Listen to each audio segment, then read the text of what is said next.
Global, leading Britain's conversation. The Nigel Farage Show. Mr. Nigel Farage. Thank you, Donald. One of the big conversations in London, constantly everywhere, is about Uber.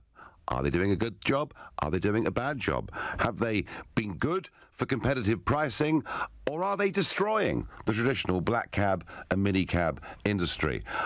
Do enough of them speak English? Does the company itself pay taxation in this country that's fair? Lots and lots of debate about Uber. Now, Sadiq Khan, the Mayor of London, was on LBC this morning where he said he expects Transport for London to consider sexual assault allegations as part of its decision as to whether Uber's licence is going to be renewed.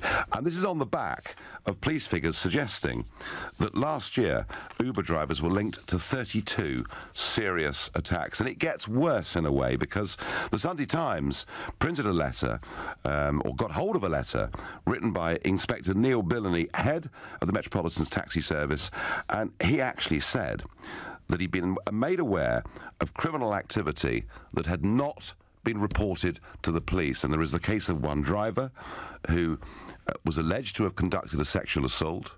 Nothing happened about it.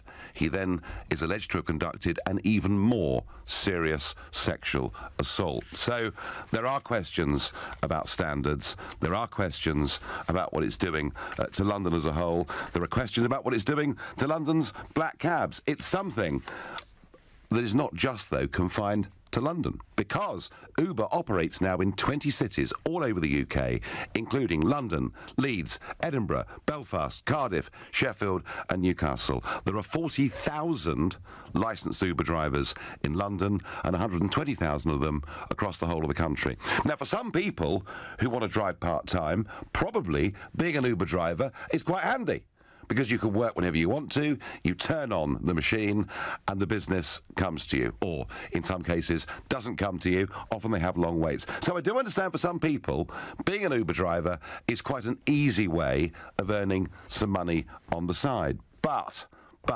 is it too easy to get licensed? Do too many people get through who frankly simply shouldn't qualify?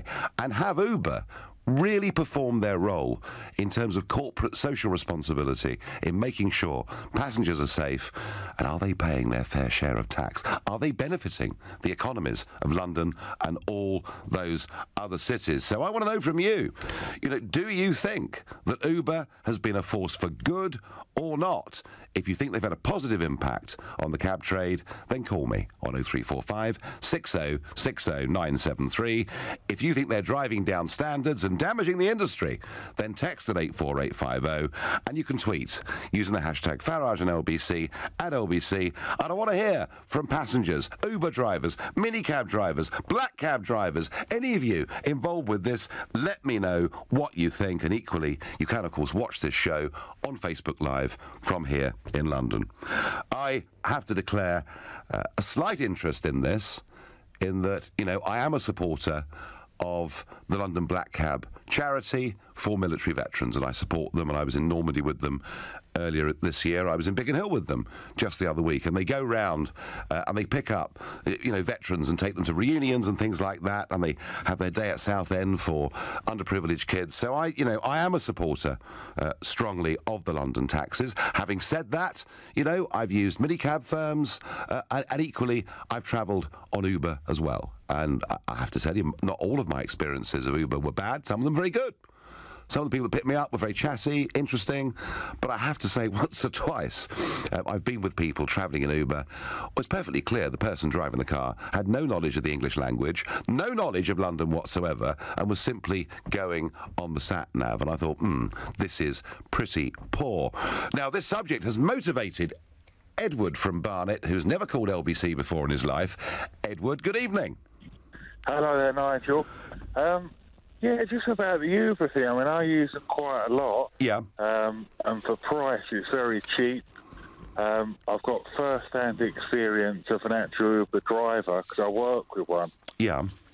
And his English is perfect. He does it sort of part-time around his job. So So okay, but you've got good experiences, and you talk about the fact that it's cheaper. It is, although of course they do have this pricing scheme now, don't they? Where there are the surge when it goes up a little bit. That's right. But then to avoid that, you can just turn it. If it goes up, wait 20 minutes if you're in a pub or coming home from a station or whatever. Turn it off for a minute and then just go back on. You know what I mean? It's not all the time. No, you're right. I mean, I've watched this surge pricing, it's called. So when it's very, very busy, you know, suddenly you could call up Uber and say, well, what does it cost to go from central London to Heathrow? And it can say £34, and then with the surge, suddenly it's £56 10 minutes later because there is demand. Edward, your experience of Uber is a good one. And I thank you for sharing that with us. I suspect we'll hear people with other opinions too. Edward, first-time caller from Barnet, and, you know, he knows Uber people who fit it in around their work, speak good English. He's had a good experience. I suspect if everybody had the same experience that Edward had, we'd be having less of an argument in London and elsewhere on this subject. Atin from Fulham, good evening. Good evening, Nigel. Can you hear me? Yes, I can hear you very clearly. So what is your experience of this? Thank you very much for taking my call. Not at all. So tell me your story. So, I am an Uber driver for nearly 2.5 years. Right. Man, I can tell you this. It was very good at the beginning. And all of the drivers, they know that. Last year, it was amazing. Last 7-8 months, the job is absolutely ridiculous, man. You do more, like double the hours in order to make a living. You do like 60, 70 hours a week, 80 hours a week, in order to make some kind of living to meet the two ends. Is that because, Atin, they've simply given too many licenses out? Is that perhaps part of the problem? Well, the trouble is that Uber, it doesn't care about its drivers. Uber care only about to make sure that they got more drivers on the road so they can meet supply and demand. Yes, I mean, I've been told that it's actually quite difficult to earn a decent living working for Uber, and I was also told, and you can perhaps say this is true or not, I was also told that a lot of people who work for Uber actually live in pretty humble circumstances in London and elsewhere, and send most of the money back home to wherever they come from, because back in their home countries, a pound is worth a bit more. Oh, this is blah, blah, blah stories, man. I'm telling you. I think Uber, it needs to be completely shut down. Do you really? Wow. Yep.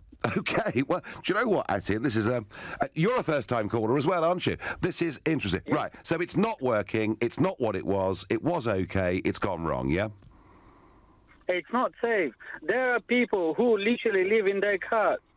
There are people who do 90, 100 hours a week. Wow. And that's not good just for the... because the market is so is flooded. Open up your Uber app, you're gonna see Uber car almost in every single street of London. Right. Atin, you are a fantastic first-time caller. That is amazing testimony, and I thank you very much for telling us that. Wow. That was pretty powerful. Nigel, Uber is a good idea. Reducing costly access barriers is good for businesses. It's good for everyone. Personal misconduct of drivers is their own responsibility. But Uber should pay drivers fair rates. Yes, Steve, that's all right. But the problem I think we're getting is that a lot of people are being given these licenses who probably shouldn't be. And I think that is, you know, a big, big issue. Iqbal is my next caller from Canary Wharf. Iqbal, good evening. Hello, yes, good evening, Nigel. It's a great pleasure to speak to you. Well, thank you. So tell me, Iqbal, what's your experience of this? I declare my interest, first of all. I am a London taxi driver. Okay. For the best part of almost 20 years. Now, this company, with the help of Cameron, Osborne, Sergeant Javid, and all those within TfL, our enemies, okay, they licensed these people knowing full well that they would be applying for hire. We have the evidence, the substantial evidence now released as a result of Freedom of Information requests, okay, from the Metropolitan Police. Yes. Okay, stating quite clearly that a cover-up has been going on This is why you see them now on every corner, because in last week's Sunday Times, Andrew Gilligan highlighted that 13,000 Uber drivers will have to have their criminal record check redone because the company that was being used, I will not name them, okay, are a partner of guess who? Uber. Is it any surprise that they were putting through people who should never have been driving the public around because of their very, well, shall we say, dubious backgrounds? Let me just, Iqbal, just pick that up and just tell the broader audience that I confirm that what Iqbal says is absolutely true. There are 13,000 drivers that are now being investigated so that proper checks can be done. The other point, Iqbal, is, of course, that there's been a great cry for language tests to make sure that Uber drivers spoke, you know, a good enough level of English, and that's been deferred until next year, hasn't it? This is a nonsense, you know. Let me just say one thing, Nigel. I am an immigrant. Yeah. I came here 51 years ago in 1966. I could not speak a word of English. I went through the university system here. I speak fluent German even now.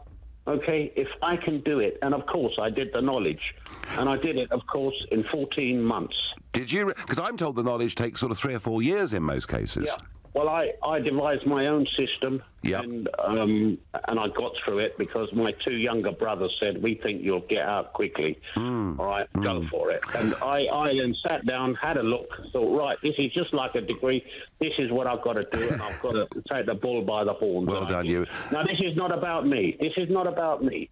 This is a greater issue. You know, for 17 years, those within TfL, okay, have carried out systematic sabotage against the London taxi trade, okay, in their PC policies and this, that and the other. If I, as an immigrant, can pass the knowledge, so too can every other minicab driver out there. And then we keep standards in London where they should be, because my experience, Iqbal, as somebody that travels all over the world, is that you guys and others in this trade are the best in the world. And Uber, in my view, has lowered those standards. Iqbal, terrific calls. They've all been terrific calls. Right now, you're listening to The Nigel Farage Show, exclusively on LBC, and it's 7:15. The effect of Uber on the cab trade is a massive debating point in London, but I wonder, given that they're up and running in 20 UK cities, including London, Leeds, Edinburgh, Belfast, Sheffield, Newcastle, I wonder, I appeal more broadly, is this same debate going on about the effect of Uber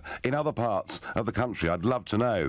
Ryan says to me on Twitter, Uber is destroying black cabs, a great part of London, which is a shame. Michael takes a different view. He says, I've had extremely cheap and efficient service from Uber, and I'd be sad if they didn't get the licence renewed. They provide excellent competition, they have my vote, and I don't believe they need more basic English. Really, Michael? Are there callers who think that some Uber drivers could do with speaking better English? Because that's certainly been an experience that I've seen in the past. And as for providing competition, is it fair competition? Is it proper market competition? And does it benefit the UK economy that a giant like this pays next to no tax in this country at all? And if what I'm told is true, a lot of their drivers, the money they make, gets sent abroad. I wonder whether that's good for the economy of London. I don't know. I question it. Lee is calling from Sheffield. Lee, how big is Uber in Sheffield? Not as big as they'd like to be. That's why they bring drivers in from all different areas. Right. Even as far as London, we have licensed drivers from TfL working in Sheffield. And are they allowed to do that? Do they need permission to work in Sheffield?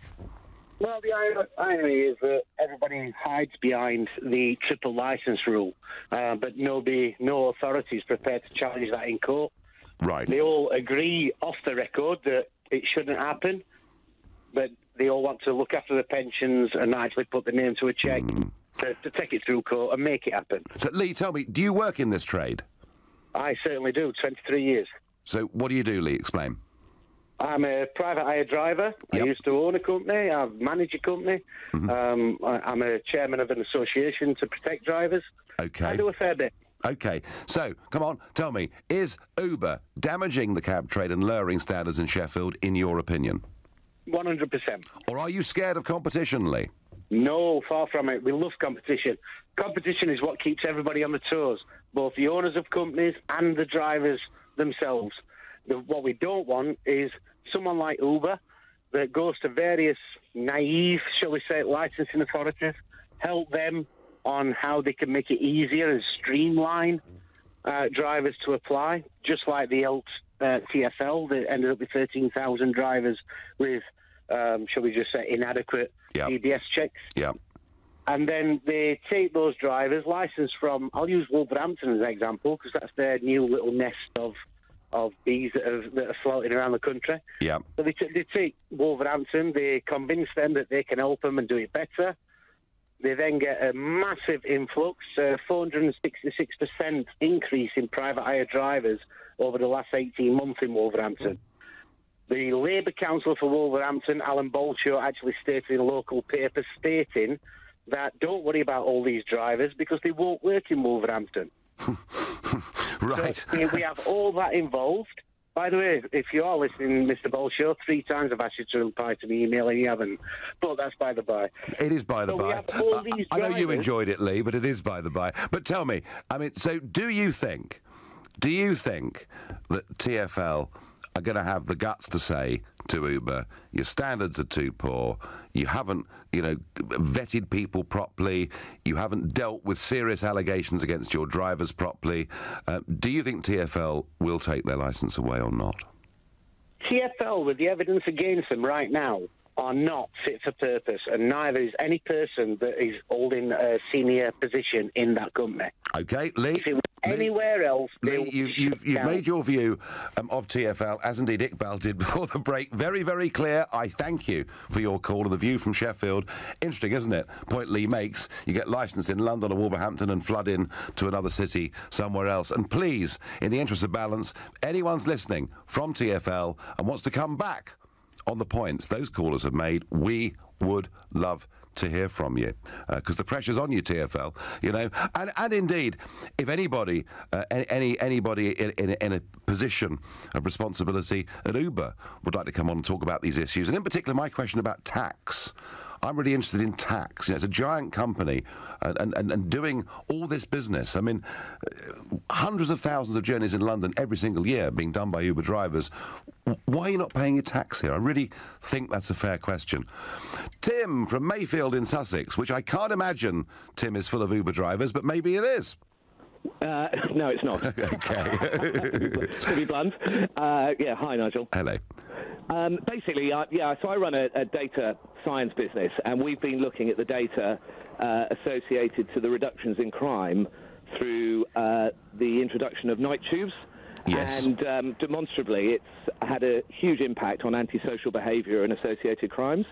So my angle is slightly different in that if there are areas of London where effectively there are no night tubes and the number of cabs are limited, then effectively it does actually increase crime. So I think the goal's got to be that you effectively have more cabs on the roads of London where there aren't night tubes, because that actually makes for a much safer, better environment for people to live in, basically.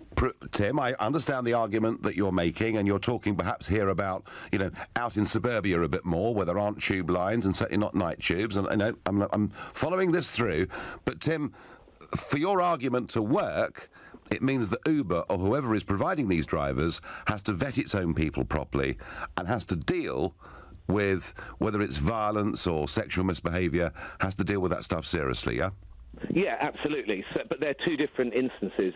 There are crimes and the types of instances you were referring to that relate to the number of cabs on the road, and then there's equally amount of scrutiny that's required of the people that are driving, but in these cabs. But at the same point, no one seems to look at the bigger picture associated to the numbers of antisocial crimes. It all seems to be focused on potentially a smaller number.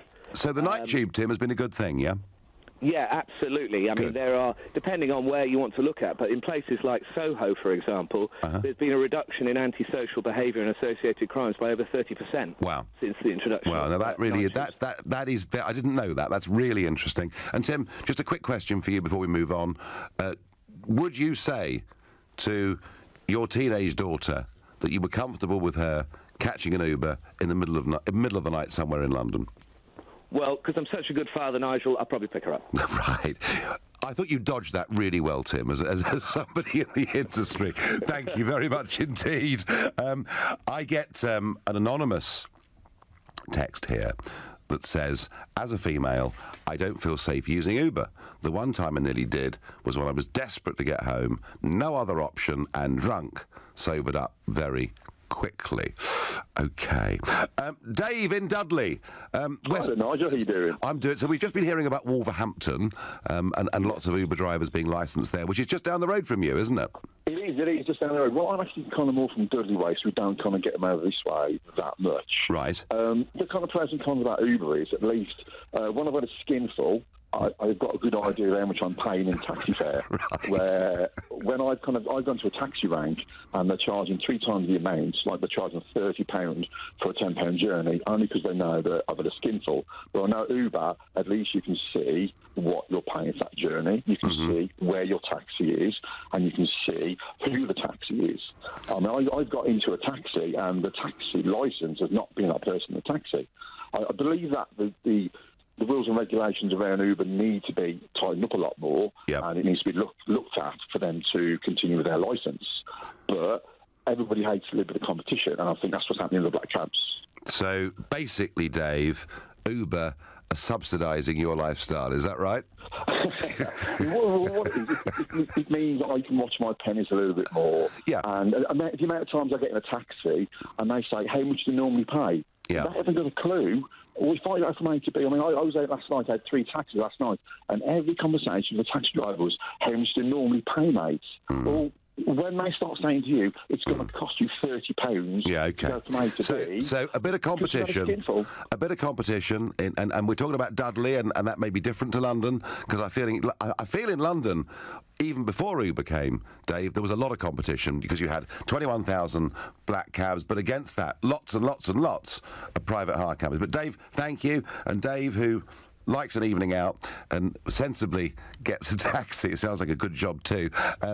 He says, in his case, it's saving him quite a bit of money. The issue isn't necessarily Uber, it is unlicensed cabs, which create more risk to the public. Should sort that out first, says Ollie. Ollie, you're absolutely right. Unlicensed taxis in London are still absolutely huge, and if you walk around London late at night in the centre of London, you will be approached again and again and again by people who are unlicensed taxis, asking where you're going and looking to undercut it. You're listening to The Nigel Farage Show, exclusively on LBC. It's 7:30. And have Uber been a good thing for standards? Have they been good for the industry? Are they benefiting the economy and the country? And that's what we're discussing, and a lot of very strong opinions about this, unsurprisingly. But today, Brexit, of course, has been debated in the House of Commons, and it's one aspect I want to refer to. You know, we talked earlier in the week about the really wholesale change of position we've seen from the Labour Party. Jeremy Corbyn could not have been clearer at that manifesto launch. Labour says we're leaving the single market. He confirmed that point on Andrew Marr a few weeks after the election. He also said Labour would end the free movement of people. That is now completely different. And of course they want to stay inside the single market and the customs union for the transitional period at least. Some very senior, high-up Labour figures, such as Tom Watson, the deputy, suggesting it could become almost a permanent feature.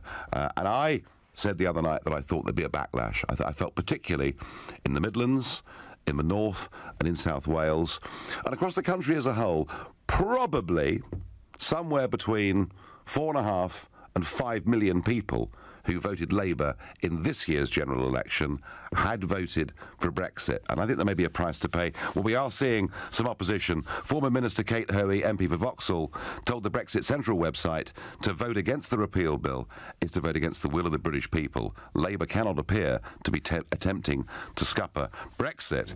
And Graham Stringer, the MP for Blackley and Broughton, and I listened to him this morning on the BBC, and he said he described Labour's position as an absolute breach of trust. They are very, very strong words for a backbench MP to use about his own party. There may be trouble ahead, I suspect that there is. Now, pricing is a very important part of this, and we had our caller from Dudley who enjoys an evening out and a couple of sherbets, who said, look, you know, the cabs, the registered black cab equivalents cost a fortune. Now, I understand that. You know, Rick says on Facebook, look, if black cabs weren't so expensive, then people wouldn't need to use an alternative service, and I understand that. Andy says, if you had fewer Uber cars on the road, surely that would mean things would become more expensive for customers. But John on Twitter, I think, puts his finger on it, certainly in terms of London, where he says, I can't get why black cabs have their fares set by TfL and others don't. This is not fair competition. One is set very high and the others can charge whatever they like. John, you bang on the money. I remember when Ken Livingstone was Mayor of London, he put up the night fares. Surely black cab drivers should be allowed to be competitive. What on earth would be wrong with that? Better to have a full taxi than sitting idly on a rank. So I want to hear from black cab drivers, from Uber drivers, from anybody, passengers. Just if you are at the wheel, please pull over first. We would appreciate that. I'm going to Alexandra in Mill Hill. Alexandra, what's your experience of Uber? Oh, hello there. Hello.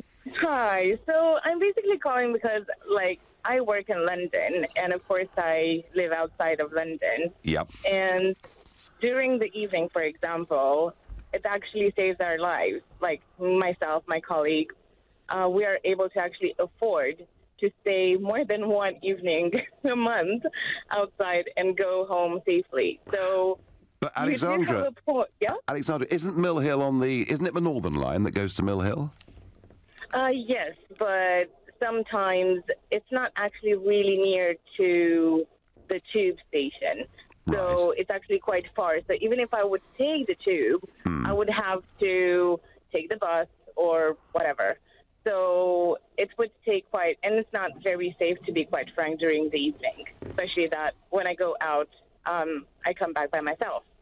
So sometimes I just do prefer to take the Uber. I feel safer. I know that I go from the club to the door. Okay. And I don't have any kind of problems. So what sort of time of night, Alexandra, or morning are we talking about? Well, I'm just speaking about just occasions around 3 o'clock in the morning or 4 o'clock in the morning. Yeah. So especially during the evening. Okay. So that, and I do agree with you that in certain circumstances, maybe they're not very good English speakers, some of them. Yeah. Or the fact that they don't know the route. So they just rely on Google Maps. But sometimes they charge a little bit more because they don't take the shortcuts. But okay, still, but basically, Alexandra, they make going out clubbing for you affordable and getting home to your door at 3, 4 o'clock in the morning, and that's the point, yeah? Exactly, yeah. Right. So you would like to see their licence renewed by TfL, yeah? Well, kind of, yes. Okay. I would prefer that. Okay. But at the, yeah. No, Alexandra, the most important is my safety and also being able to save some money.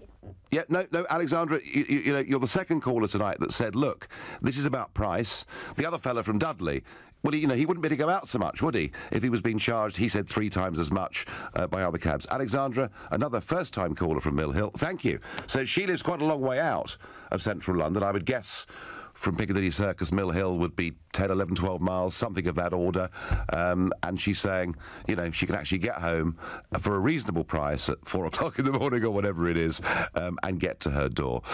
On Twitter, people in London moan black cabs are expensive, yet they're willing to pay ridiculous prices for restaurants and drinks in bars and clubs, says Steve. Well, yeah, OK, fair price. But in the end, I suppose, when you're going out for an evening, you have to add up everything, don't you? You know, you add up what the total cost of that evening out is. Moy is calling from Tower Bridge. Hello. Hi, Nigel. How are you? I'm well. So tell me, do you get black cabs, Ubers? What do you do? No, but I want to give you a little bit of a story, but I'll be very quick. Sure. I used to work in the city, the financial capital of London. Yeah. and whenever you came out at 7 o'clock or thereabouts, or 8 o'clock, and you tried to get a black cab, you couldn't get one for love nor money. Basically, the lights were off 9 times out of 10, or they were going in the opposite direction. Now, Uber, I've been using Ubers for about 3 years, not just in London, but globally. And I tell you, to me, it's revolutionized the world. So the point that I think the gentleman, the black cab driver, was making before, about, the knowledge and things like that. Yeah, fair point, that's fair enough, but I would equate that to the days when you used to have to use your A to Z and you used to have to pull over. We're in a digital age now, so being able to use the apps is something that... I understand the point, Moy, but... it's used to. But let me counter you. And yes, like you, I worked in the city, and I have memories of standing, outside bank and praying for a black cab, and there'd be 3 of you on different corners waving to each other. But there's been a big change there too, because now, of course, there are at least 2 apps that I know of where you just press a button and they tell you how far away the nearest black cab is. So the old days of finding it difficult to hail a black cab, or, queuing up at Fenchurch Street for 25 minutes or whatever. Exactly. So technology, Moy, has changed this game, and maybe that is part of competition that is a good and a healthy thing. I think the worry, Moy, is that standards are dropping. The worry is that not enough tax is going into the UK economy. The worry is that 13,000 of these drivers haven't been properly security checked, and that 32 Uber drivers are, have been accused of potentially very serious things. So I get your point about modernity and improvement, but don't you agree that maybe, Uber ought to have been a bit more rigorous in terms of who drives for them? Yeah, I think when it comes to the security point, absolutely, there's no excuse for that. But we do have standards that not just in obviously with taxis, but in all sorts of walks of life where you use the police checks, I can't remember what they call them. And there's no reason why Uber shouldn't be subject to those standards. But I'll give you another example. My daughter is 19 years old. She's been using Ubers for the last couple of years, especially if she's going out at night and wants to go out for a night out. I'm happy to go to an Uber because I can track it. I know who the driver is. I've got the driver's details. I know exactly where she's going to be and what time she's arriving home. Yes. You can't do that with a black cab. Yes, you can. Yes, you can. No, Moy, I'm sorry. Maybe you can now with the new app that you're talking about. Yeah. Again, historically, and I think, again, even these changes you're referring to are because of the competition. I'm agreeing with you. I'm agreeing with you. I think competition in a marketplace with technology and everything else can be for the betterment of everybody and ultimately, and the consumer, and that's what, matters more than anything here. And I agree with that. I just want competition, Moy, to be fair. I'm not always convinced in this case that it is. But listen, thank you ever so much. And Moy makes a very good point that actually, catching taxis in London and elsewhere has come on a mile. These new apps are incredible. It tells you, your driver will be with you in 3 minutes or 2 minutes or whatever it is. It is pretty remarkable. You're listening to the Nigel Farage Show, exclusively on LBC, and it's 7:45. There's a great debate raging in London about whether Uber has made things better or worse for the taxi trade and for customers in London. Are they safe enough? Do they pay enough tax? Or are they providing wonderful competition in terms of technology and price and choice in the market? Big debate in London. We've had a caller from Sheffield to talk about it there. Our next one is an Uber driver from Bristol called Reese. Reese, good evening. Thank you for having me to contribute, Nigel. No, not a bit. So tell me how it's all working in Bristol right now. So I'm going to give you the plus points in my eyes, and I'm going to give you the bad points as well. So Uber as a whole, the app is good. The platform is good. The fact it's transparent. You can see where the cars are. Yep. As a consumer, you can see how long your driver's going to be. The truth is not the cab will be there in 20 minutes and half an hour later you're still waiting. I've had a few of those over the years, Reese. Exactly. So from that point, the transparency is good. As I mentioned, the cashless side of things is great. You don't have to stop at a cash point and get cash. Yep. And the rating system is good. The fact you can see your driver's rating. For me as a driver, it's good that I don't have to worry about runners. If someone wants to stop the car and get out, I'll get paid until the moment they get out. So, especially at night, it is safer. I can see their rating. So if I know that user has a rating of, let's say, 3, a lot of drivers must have given them a lower star rating. So do I want to pick that passenger up, or do I want to be a bit more cautious? So is Uber quite meticulous about rating its passengers? That comes down to the drivers. So we as drivers rate our customers, and the customers rate us as drivers. So Uber, they don't really have a lot to do with it, just besides the platform. It comes up to the individual driver. Okay. Do I think that passenger was 5-star, or actually did they, slam my door? Did they, kind of were a bit, rude, or etc. And I'll give them maybe a 4-star. Okay. So, and Reece, are you a full-time Uber driver, or does this fit in around the rest of your life? So I do it part-time. I used to work in the industry full-time, but now I only do it part-time. So, as I mentioned, in terms of the good points, the platform's good. Yeah, fine, I get that. So what are the bad points?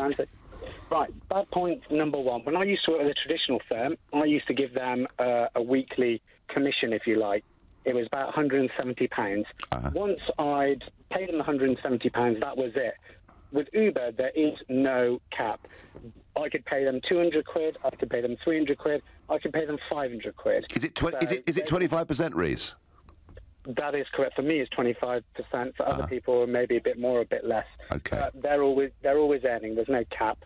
Okay. Second of all, as you mentioned, the problem is in Bristol. You've got drivers from Wolverhampton, London, etc. I myself had to pass a Bristol knowledge test, an MVQ in taxi driving and customer service, etc. These other drivers, I don't feel, have to go through that. And last of all, I think the whole licensing as a whole, there shouldn't be private hire and Hackney. It should just be one license where you can apply for hire.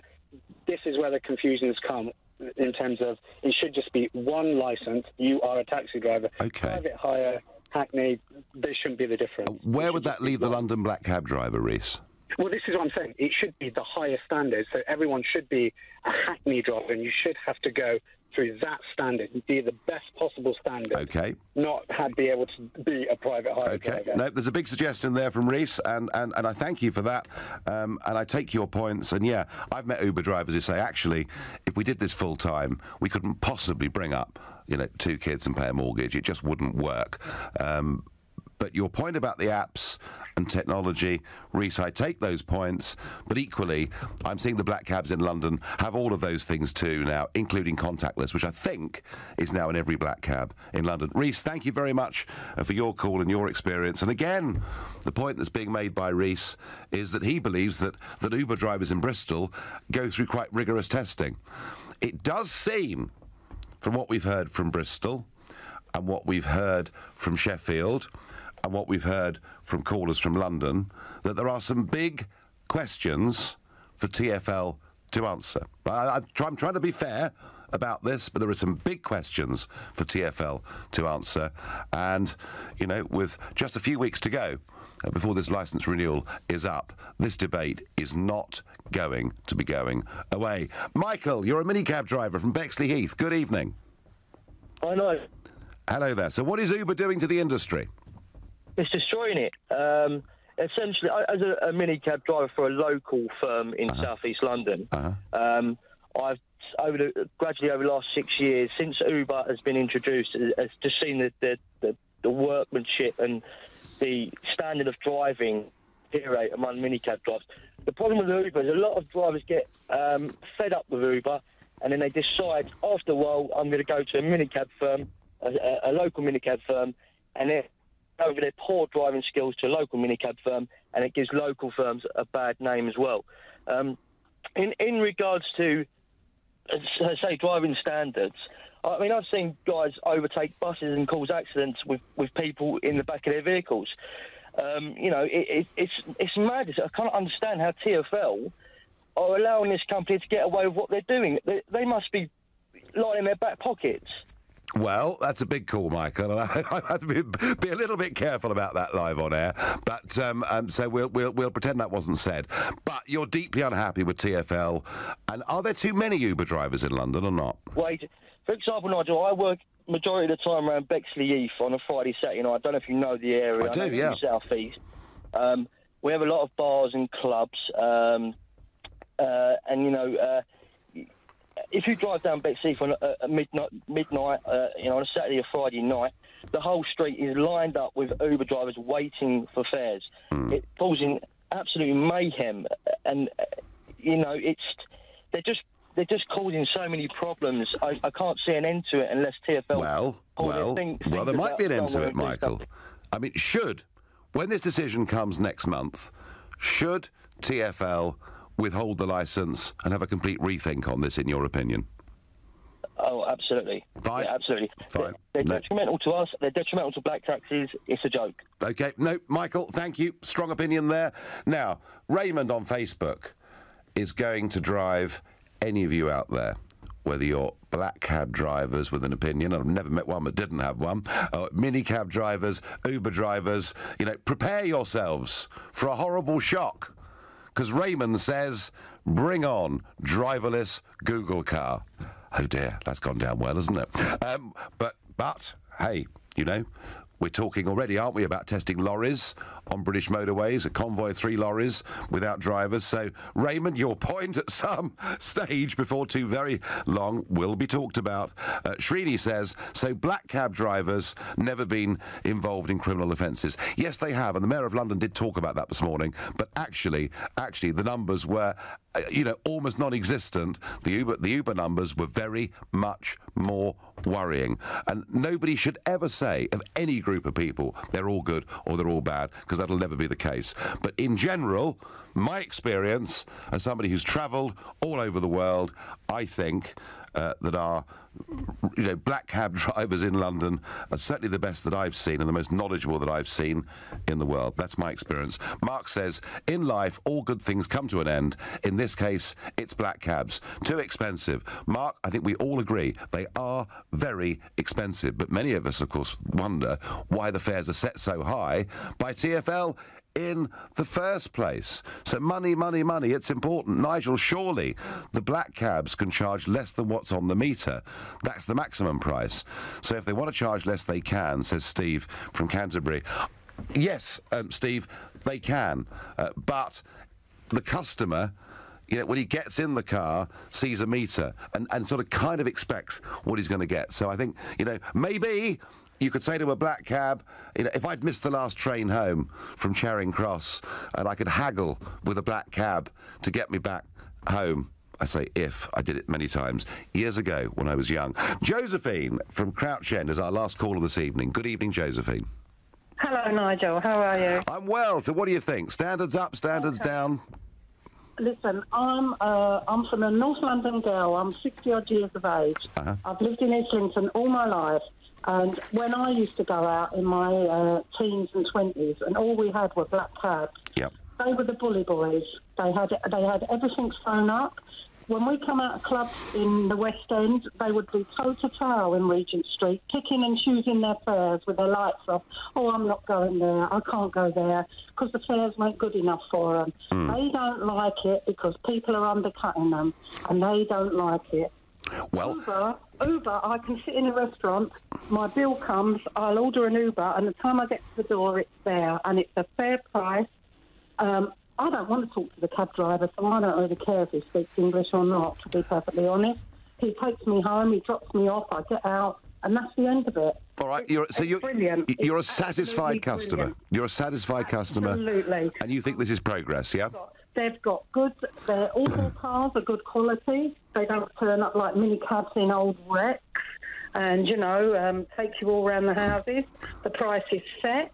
And to say that there's too many of them, it's like saying there's too many takeaways in London, No, Josephine, you've made the free market case for Uber. You've made it very, very well. Well, thank you, everybody, for engaging in that debate. I've used Uber a lot in New York, and do you know why? I found Uber in New York to be infinitely better than the taxis in New York. And I've had the same experience in Brussels, where I've had a miserable experience with those registered local drivers.